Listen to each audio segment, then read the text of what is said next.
त्या माणसाचं नाव आहे देवेंद्र फडणवीस। देवेंद्र फडणवीस हा कधी मास लीडर नव्हता ना। महाराष्ट्रातल्या 5-25 मतदारसंघावरती या माणसाची पकड आहे ना, तिथं लोकप्रिय आहे।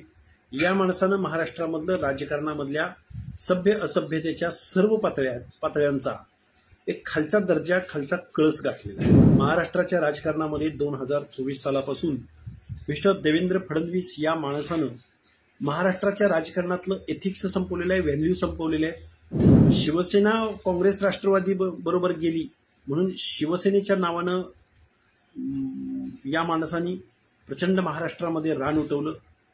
पण शिवसेनेच्या अगोदर अजितदादा पवारांबरोबर पहाटेचं जाऊन शपथविधी घेतला, शपथविधी केला, त्यावेळी त्यांचं हिंदुत्व। मित्रांनो नमस्कार। या महाराष्ट्राच्या राजकारणाच्या राशीला आलेला आहे। त्या माणसाचं नाव आहे देवेंद्र फडणवीस। देवेंद्र फडणवीस हा कधी मास लीडर नव्हता ना। महाराष्ट्रातल्या 5-25 मतदारसंघावरती या माणसाची पकड आहे ना, तिथं लोकप्रिय आहे। या माणसानं महाराष्ट्रामधलं राजकारणामधल्या सभ्य असभ्यतेच्या सर्व पातळ्यांचा एक खालचा दर्जा, खालचा कळस गाठलेला आहे। महाराष्ट्राच्या राजकारणामध्ये 2024 सालापासून मिस्टर देवेंद्र फडणवीस या माणसानं महाराष्ट्राच्या राजकारणातलं एथिक्स संपवलेलं आहे, व्हॅल्यू संपवलेले आहे। ज्या भारतीय जनता पार्टीच्या अत्युच्च शिखरापर्यंत भारतीय जनता पार्टीला ज्या लोकांनी घेऊन गेले, त्या माणसांना म्हणजे पक्षातल्याच प्रामाणिक माणसांना या माणसानं संपवलेलं आहे। चळवळीच्या नेत्यांना संपवलेलं आहे। राजू शेट्टींपासून, महादेव जानकरांपासून, सदाभाऊ खोतांपासून हर एक माणसाला या माणसानं संपवलेलं आहे। त्याचबरोबर शिवसेना काँग्रेस राष्ट्रवादी बरोबर गेली म्हणून शिवसेनेच्या नावानं या माणसांनी प्रचंड महाराष्ट्रामध्ये रान उठवलं। पण शिवसेनेच्या अगोदर अजितदादा पवारांबरोबर पहाटेचं जाऊन शपथविधी घेतला, शपथविधी केला, त्यावेळी त्यांचं हिंदुत्व अडचणीत नव्हतं। आणि त्यानंतर तमाम महाराष्ट्रामध्ये 2 दिवसापूर्वी शरद पवारांनीच आम्हाला हे करायला भाग पाडलं किंवा करायला लावलं व त्यांची संमती होती, अशा पद्धतीचा वक्तव्य करून महाराष्ट्राच्या राजकारणामध्ये परत यांनी धुरळा उडवलेला आहे। खऱ्या अर्थानं 2024 साली या महाराष्ट्राचं राजकारण देवेंद्र फडणवीसांनी पक्षातल्या लोकांना संपवलं, पक्षातल्या विरोधकांना संपवलं, पक्ष चांगल्या पद्धतीने वाढवणाऱ्या लोकांना संपवलं, पक्षाबरोबर आलेल्या अनेक पक्षाच्या नेत्यांना त्यांनी संपवलं। पक्षाच्या नेत्यांना संपवत असताना शिवसेनेला संपवण्याचा विडा उचलला।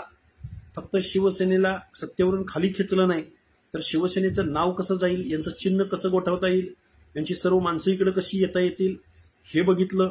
पण आता ज्या गद्दार गटाचे शिंदे मुख्यमंत्री आहेत, त्या मुख्यमंत्र्यांना निग्लेक्ट करून, साईड बाय करून आज महाराष्ट्रामध्ये जेवढे निर्णय होत आहेत किंवा महाराष्ट्रामधल्या निर्णयामध्ये दिल्लीच्या दरबारी जाऊन तिथल्या वाटाघाटी करणं, काही परस्पर निर्णय घेणं, अशा पद्धतीचं काम देवेंद्र फडणवीस यांच्या माध्यमातून या महाराष्ट्रामध्ये होत आहे।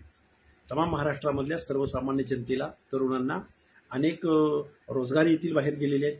महाराष्ट्राची टोटल अस्मिता, मराठी माणसांचे प्रश्न, मराठी माणसांचा एकूण राजकारणामधलं स्टँडर्डनेस, या सर्व गोष्टीमध्ये आज महाराष्ट्रामध्ये खालच्या थराला गेलेल्या आहेत। कोण कधी कुठं जाईल, कोण कुणाबरोबर युती करेल, कुणाचं काय होईल, कुणाच्या घरावरती सीबीआय छापा पडेल, कुणाच्या घरी ईडी जाईल, याचं आज महाराष्ट्रामध्ये, देशामध्ये कुठंही एवढं अविश्वासाचं वातावरण, एवढं असुरक्षिततेचं वातावरण महाराष्ट्रामध्ये कधी नव्हे ते निर्माण झालेलं आहे। पण सर्वसामान्य माणसांचे प्रश्न मात्र जिथल्या तिथं आहेत, शेतकऱ्यांचे प्रश्न जिथल्या तिथे आहेत, सामाजिक न्यायाच्या प्रतीक्षेमध्ये असणाऱ्या ओबीसींचे प्रश्न जिथल्या तिथं आहेत, त्याचबरोबर अनेक योजना जिथल्या तिथं आहेत। स्थानिक स्वराज्य संस्थांच्या निवडणुका गेल्या अनेक वर्षापासून या महाराष्ट्रामध्ये होताना दिसून येत नाहीत। संभाजीनगर, औरंगाबाद सारखी महानगरपालिकेची निवडणूक गेले 1-2 वर्ष झालं निवडणुकांच्या प्रतीक्षेमध्ये आहे। मुंबई महानगरपालिका आहे, पुणे महानगरपालिका आहे। प्रत्येक गोष्टीवरती कोणती ना कोणती समस्या उभी करायची आणि टोटल प्रशासन आपल्या हातामध्ये ठेवायचं, अशा पद्धतीचा एक घिणवणा डाव या महाराष्ट्रामध्ये देवेंद्र फडणवीस, भारतीय जनता पार्टीच्या पदाधिकाऱ्यांकडून, भारतीय जनता पार्टीकडून, इथलं प्रशासन, सुशासन सगळ्या गोष्टी हाताशी धरून महाराष्ट्राच्या राजकारणामध्ये एक पद्धतीचं हुकुमशाही पद्धतीचं वातावरण या महाराष्ट्रामध्ये निर्माण झालेलं आहे। आणि या सर्वाच्या विरोधामध्ये सन्माननीय आदित्यजी ठाकरे साहेब यांच्या नेतृत्वाखाली आज महाराष्ट्रभर प्रत्येक विभागामध्ये शिवसंवाद यात्रा निघत आहे.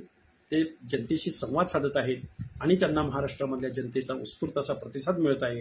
आणि या मोहिमेमध्ये काही ठराविक कालावधीनंतर आम्ही या महाराष्ट्रामध्ये मी सुद्धा स्वतः महाराष्ट्रामध्ये एक अतिशय चांगल्या पद्धतीची जनसंवाद यात्रा या महाराष्ट्रामध्ये काढणार आहोत.